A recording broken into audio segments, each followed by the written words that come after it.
નમસ્કાર વિદ્યાર્થી મિત્રો, આ વિડીયોની અંદર આપણે ઇલેક્ટ્રોન અનુરાગી યોગશીલ પ્રક્રિયા કોને કહેવાય અને આલ્કિનની ઇલેક્ટ્રોન અનુરાગી યોગશીલ પ્રક્રિયા માટે સૂચવવામાં આવેલ ક્રિયાવિધિઓની ચર્ચા કરીશું. સૌપ્રથમ યોગશીલ પ્રક્રિયા એ કાર્બનિક પ્રક્રિયાનો એક પ્રકાર છે. જ્યારે બે પ્રક્રિયકો પ્રક્રિયા કરે અને એક જ નિપજ આપતા હોય, એટલે કે જેમાં બાય પ્રોડક્ટ ઉપપેદાશ મળતી ન હોય તેવી પ્રક્રિયાને યોગશીલ પ્રક્રિયા તરીકે ઓળખવામાં આવે છે. આલ્કિનની યોગશીલ પ્રક્રિયા જોઈએ તો આલ્કિનની જ્યારે અસમપ્રક્રિયક કે સમપ્રક્રિયક સાથે પ્રક્રિયા થાય છે ત્યારે દ્વિબંધમાં પ્રક્રિયકનો અણુ ઉમેરાય છે અને દ્વિબંધ દૂર થાય છે અને દ્વિબંધનું એકલબંધમાં રૂપાંતર થાય છે અને જે નિપજ બને છે તેને યોગશીલ નિપજ તરીકે ઓળખવામાં આવે છે, કારણ કે પ્રક્રિયકનો અણુ એ આલ્કિનમાં ઉમેરાય છે. અહીં આલ્કિનમાં કાર્બન કાર્બન દ્વિબંધ એ ક્રિયાશીલ સમૂહ તરીકે વર્તે છે, તેમાં પ્રક્રિયકનો અણુ ઉમેરાતો નિપજ બને છે, તેથી તેને ઉમેરણ એટલે કે એડિશન યોગશીલ પ્રક્રિયા કહે છે. જો યોગશીલ પ્રક્રિયા દરમિયાન પ્રક્રિયકનો ધન ભારવાહી આયન, જેને ઇલેક્ટ્રોન અનુરાગી આયન તરીકે ઓળખવામાં આવે છે, આ ઇલેક્ટ્રોન અનુરાગી આયન પ્રથમ ઉમેરાતો હોય તો તેવી યોગશીલ પ્રક્રિયાને ઇલેક્ટ્રોન અનુરાગી યોગશીલ પ્રક્રિયા તરીકે ઓળખવામાં આવે છે. આલ્કિનમાં કાર્બન કાર્બન ડબલ બોન્ડમાં એક પ્રબળ સિગ્મા બંધ અને બીજો નિર્બળ પાઈ બંધ આવેલો હોય છે. આથી યોગશીલ પ્રક્રિયા દરમિયાન નિર્બળ પાઈ બંધ તૂટીને તેના બદલે બે નવા પ્રબળ સિગ્મા બંધનું નિર્માણ થાય છે અને યોગશીલ નિપજ મળે છે. આલ્કિનની ઇલેક્ટ્રોન અનુરાગી યોગશીલ પ્રક્રિયા માટે જુદી જુદી 3 પ્રકારની ક્રિયાવિધિ સૂચવવામાં આવેલ છે. તેમાંની પ્રથમ ક્રિયાવિધિ જોઈએ કે જેની અંદર આલ્કિનમાં અસમપ્રક્રિયકનો ધન ભારવાહી પ્રથમ પાઈ ઇલેક્ટ્રોનનો ઉપયોગ કરી અને જે કાર્બન સાથે જોડાય તેની નજીકનો કાર્બન ધન ભારિત બને છે અને આ ધન ભારિત કાર્બન ધરાવતો સ્પીસીસ જેને કાર્બોકેશન અથવા કાર્બોનિયમ આયન તરીકે ઓળખવામાં આવે છે.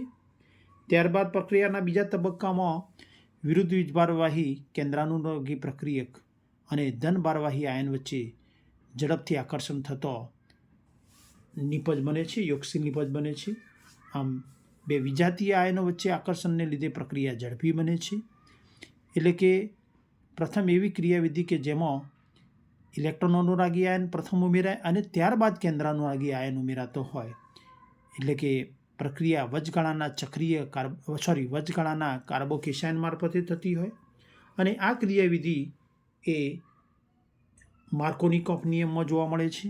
એટલે કે માર્કોનિકોફ પ્રક્રિયામાં વચગાળાના કાર્બોનિયમ આયન મારફતે પ્રક્રિયાની નિપજ મળે છે.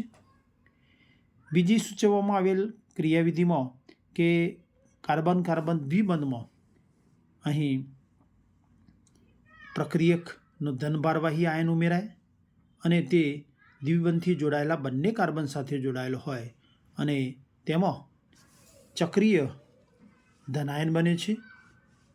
અને ત્યારબાદ પ્રક્રિયાના બીજા તબક્કામાં વિરુદ્ધ દિશાએથી ઋણભારિત કેન્દ્રાનુરાગી પ્રક્રિયક ઉમેરાતા યોગશીલ નિપજ બને છે.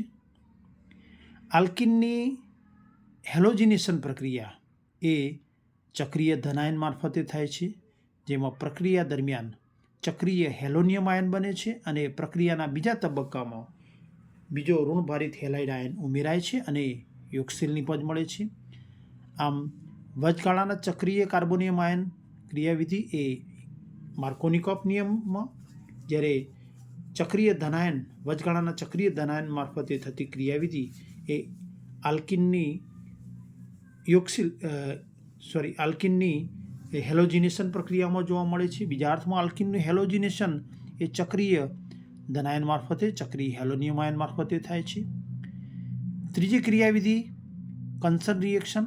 કન્સન એડિશન, એટલે કે એકી સાથે જોડાણ થતું હોય, પ્રક્રિયકનો ધન ભારવાહી અને ઋણ ભારવાહી આયન બંને એકી સાથે ઉમેરાતા હોય અને નિપજ બનતી હોય.